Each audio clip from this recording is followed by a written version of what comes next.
Bom dia, meus amigos. São 10h46 e eu estava preparando aquela tabela e de repente passei o olho aqui num texto. Eu gosto de fazer as coisas bem sistematizadas, mas às vezes é importante você dar lado a algo que te chama atenção, que quem sabe não é Deus ali falando com você também, né? E esse texto, ele é interessante porque ele se repete nos 3 primeiros evangelhos.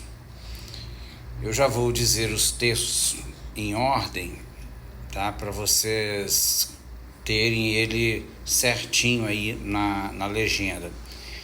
Então, a primeira fala está no paralítico, que se repete em 3 textos. Mateus 9, de 1 a 8, Marcos 2, de 1 a 12 e Lucas 5, de 17 a 26. Depois nós vamos ver sobre a cura do Levi, que acontece logo após essas histórias, exatamente nos mesmos lugares e nos mesmos livros, tá? Então Levi fica em Mateus 9:9, Marcos 2, 13 e 14 e Lucas 5, 27.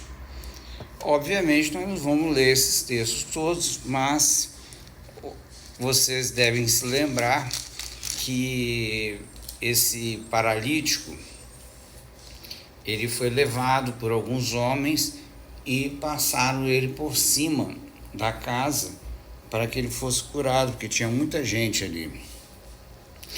E um dos textos que me chama a atenção, que está no verso 17, diz assim: e o poder do Senhor estava com ele para curar. Só para lembrar, a palavra poder aqui é dinamis, tá? E dinamis, nós sabemos que em Romanos 1,16 fala que é o poder de Deus para a justiça de todo aquele que crê. Aí você tem que juntar o lé com o cré quando você começa a ler esses textos. Juntar com Romanos 1,16, por exemplo, tá? Bom, vendo-lhe, no verso 20, vendo-lhe a fé, Jesus disse ao paralítico: homem, estão perdoados os teus pecados.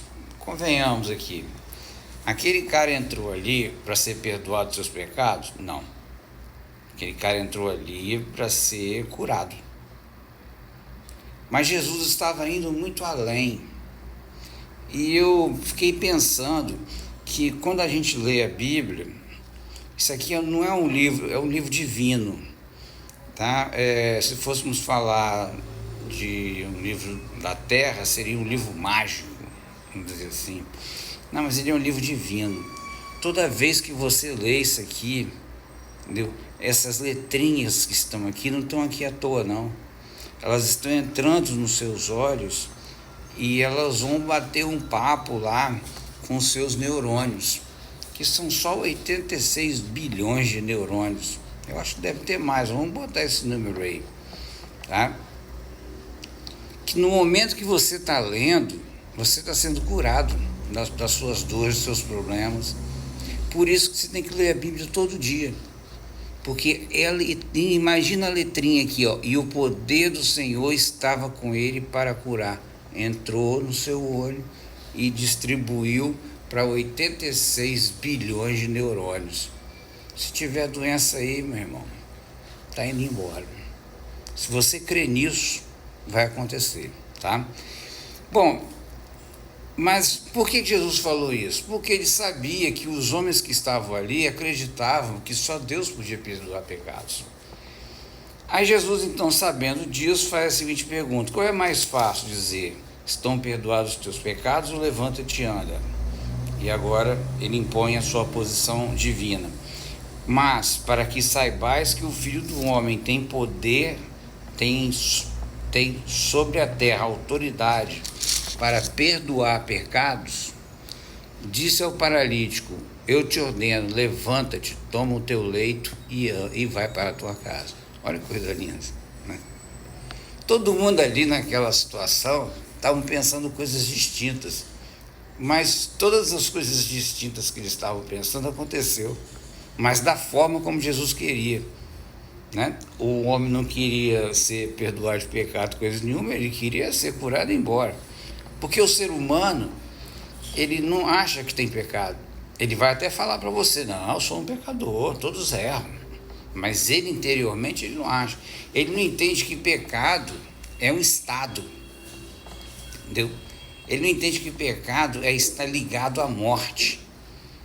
Pecado não é simplesmente roubar uma caneta. Entendeu? Pecado é você estar colado, junto, agarrado com a morte. E você às vezes não tem consciência disso. Entendeu? Por isso que as pessoas não compreendem o Evangelho. Porque viram, mas não entendem essas separações. Bom, e o que aconteceu logo depois, que eu achei super interessante, que ele passa ali na casa de Levi, e só nesse texto aqui fala que Levi o convida para uma grande festa, tá? Nos outros textos não fala. E o pessoal reclamou porque ele estava comendo com um fiscal do governo, né? Estava na coletoria ali, ele era fiscal de governo, e fiscal de governo a gente sabe que na grande maioria deles, a gente não pode generalizar, mas na grande maioria tem propina, né? Ele aumenta o preço disso, diminui o preço daquilo, rouba aqui, rouba ali.